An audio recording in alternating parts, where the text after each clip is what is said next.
यार घर बनाना है लाहौर ना, तो उसके लिए आज मैंने कहा ईंटें ले लें, चले आपको भी साथ ले लिया। अस्सलाम वालेकुम। वालेकुम सलाम। ठीक ठाक। छड़ दे अखबार, तेन पढ़ना ते आंदा नहीं। अब्बासी साहब तू आना पढ़ना नहीं आंदा, मैं तेन खबर सुनो। एक दूसरे कत्ल के संगीन इल्जामात में फरार होने से बिशारत। अच्छा तो जोड़ ला तो पढ़े क्या आंदा तेन?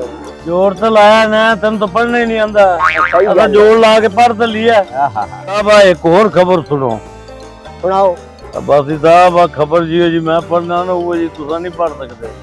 ठीक है। 6 लाख ते 3 बरी ते 4 सजाए मौत। निक्के होंदे ते तेन मैं थैले चाह ते बेच के देंदा हस, तू दाने बेच बेच ते तेन पढ़ाया है, तो हुण अज मैनू जवाब दे रही है। बाबा गल्लां नूं छड्डो, ਜਿਹੜਾ ਗਾਹਕ ਆਇਆ ਉਹਨੂੰ ਤਾਂ ਡੀਲ ਕਰ ਲਓ। ਜਦੋਂ ਕੋਈ ਗਾਹਕ ਆਂਦਾ ਤੁਸੀਂ ਬਹਿਸ ਸ਼ੁਰੂ ਕਰ ਦਿੰਦੇ ਹੋ। ਇੱਟਾਂ ਤਾਂ ਵਿਖਾ ਦਿਓ ਭਾਈ, ਅਸਾਂ ਵੀ ਆਏ ਬੈਠੇ ਹਾਂ, ਸਾਡੀ ਵੀ ਸੁਣ ਲਓ। ਇੱਟਾਂ ਵਿਖਾਓ ਸਾਨੂੰ। ਠੀਕ ਹੈ ਭਾਈ ਜਾਨ, ਬੰਦਾ ਤੁਹਾਡੇ ਨਾਲ ਭੇਜਦੇ ਆ, ਤੁਹਾਨੂੰ ਇੱਟਾਂ ਦਿਖਾ ਦਿੰਦਾ, ਤੁਸੀਂ ਚੈੱਕ ਕਰ ਲਓ। ਜੇ ਤੁਹਾਨੂੰ ਪਸੰਦ ਆਏ ਫਿਰ ਆ ਜਾਓ, ਗੱਲ ਕਰ ਲੈਂਦੇ। ਇਹ ਤਾਂ ਹੋਰ ਬੰਦਾ ਗੱਲ ਦਿਓ ਜਾਂ ਤੁਸੀਂ ਨਾਲ ਆ ਜਾਓ। ਇਹ ਤਾਂ ਗੱਲਾਂ ਹੀ ਬੜੀਆਂ, ਮੈਂ ਤਾਂ ਆਇਆ ਉਦੋਂ ਦੀ ਗੱਲਾਂ ਕਰੀ ਜਾ ਰਿਹਾ ਸੀ ਤੇ ਤੁਸੀਂ ਆਏ ਹੋ ਤਾਂ ਮੰਨ ਗਏ ਨੇ। ਬਾਬਾ ਦੇਖ ਲਓ ਆਪਣੇ ਕੰਮ, ਘੰਟੇ ਦਾ ਗਾਹਕ ਆ ਕੇ ਬੈਠਾ, ਤੁਸੀਂ ਆਪਣੀ ਬਹਿਸ ਨੂੰ ਸ਼ੁਰੂ ਹੋਏ ਹੋ। ਚਲੋ ਭਾਈ ਜਾਨ ਆਓ, ਮੈਂ ਤੁਹਾਨੂੰ ਦਿਖਾਉਂਦਾ। ਚਲੋ ਜੀ ਚੱਲ ਬਾਬਾ ਲੋ ਰੱਖਾ। ਭਾਈ ਸਾਨੂੰ ਅਵਲ ਇੱਟਾਂ ਚਾਹੀਦੀਆਂ ਨੇ। ਆ ਜਾਓ ਭਾਈ ਜਾਨ, ਆ ਜਾਓ, ਤੁਹਾਨੂੰ ਦਿਖਾਉਂਦੇ ਆ।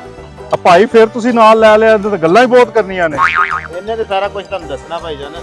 ਅੱਛਾ ਅੱਛਾ ਰਾਣਾ ਪੂਰਾ ਗੱਲ ਸੁਣ ਯਾਰ।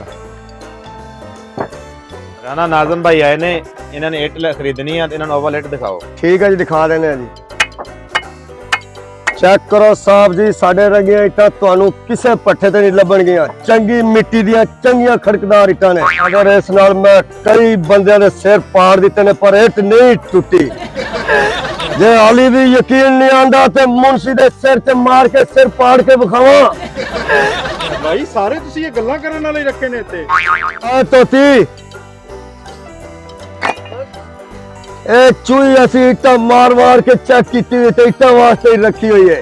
ਬਸ ਓਏ ਕਿਹਨੇ ਇੱਟਾਂ ਚੈੱਕ ਕਰਾਣੀਆਂ ਮੇਰੀ ਛਾਤੀ 'ਚ ਮਾਰ ਕੇ। ਭਾਈ ਤੁਸੀਂ ਤਾਂ ਕੰਮ ਵਾਲੇ ਬੰਦੇ ਘੱਟ ਤੇ ਲਤੀਫੇ ਬਹੁਤੇ ਇੱਥੇ ਰੱਖੇ ਨੇ। ਭਾਈਜਾਨ ਮਜ਼ਦੂਰ ਲੋਕ ਨੇ, ਸਾਰਾ ਦਿਨ ਕੰਮ ਨੂੰ ਇੰਜੋਏ ਵੀ ਕਰਦੇ ਨੇ ਔਰ ਕੰਮ ਵੀ ਕਰਦੇ ਨੇ।